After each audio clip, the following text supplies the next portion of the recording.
Aujourd'hui, dans notre capsule, je vous propose un exercice d'étirement pour les fléchisseurs des hanches. Donc, je fais un petit clin d'œil à la cohorte de première année du Centre ostéopathique du Québec. Donc, on a vu que ces muscles-là sont très importants dans notre cours. Alors, ces muscles-là vont à la fois soulever la cuisse, okay, mais ils peuvent aussi fléchir le tronc vers l'avant. Okay? Donc, pour la posture, c'est important qu'il ne soit pas trop rétracté. Également, dans la marche, plus que ces muscles-là sont souples, plus que notre foulée devrait être meilleure.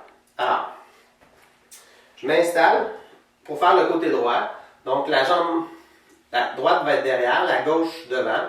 On peut utiliser une chaise pour l'équilibre, sinon ça peut se faire là, sans chaise, sans appui. Alors,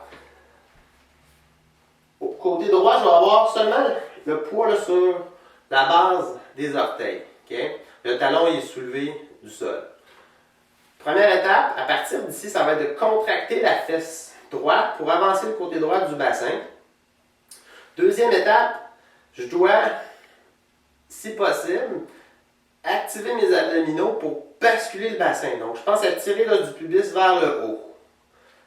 À partir d'ici, je ne bouge plus ça, je fléchis le genou devant, je pense à m'auto-grandir. Donc, je rentre le menton, je tire la couronne de la tête vers le plafond. J'essaie de déplier tranquillement le genou droit derrière s'il est fléchi. Je devrais ressentir un étirement au niveau là, de la région antérieure du bassin. Donc, je ne bouge pas. J'essaie de garder là, un bon 30 secondes comme ça. Ce qu'on va ajouter, c'est d'aller chercher la section un peu plus haute au niveau du psoas iliaque, donc d'aller chercher la section psoas.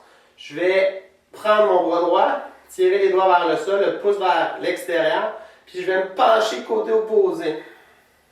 Je continue à me grandir, je continue à contracter la fesse droite, tenir bien mon ventre, basculer le bassin. Je peux fléchir le genou devant si je veux avoir plus d'étirement. Alors, j'essaie de garder cet étirement-là un 30 secondes là, en ayant le corps incliné là, vers la gauche. Quand j'ai terminé, tranquillement, je replace mon corps à la verticale, je relâche le bras. Tranquillement, je peux revenir là, en position debout, deux pieds au sol.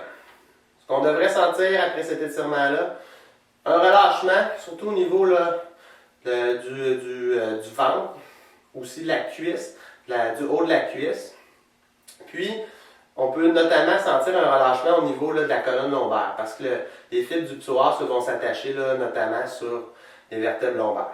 Donc, je propose d'essayer ça à la maison. S'il y a quoi que ce soit, vous pouvez venir me consulter au centre Kinostéo. Merci et à la prochaine.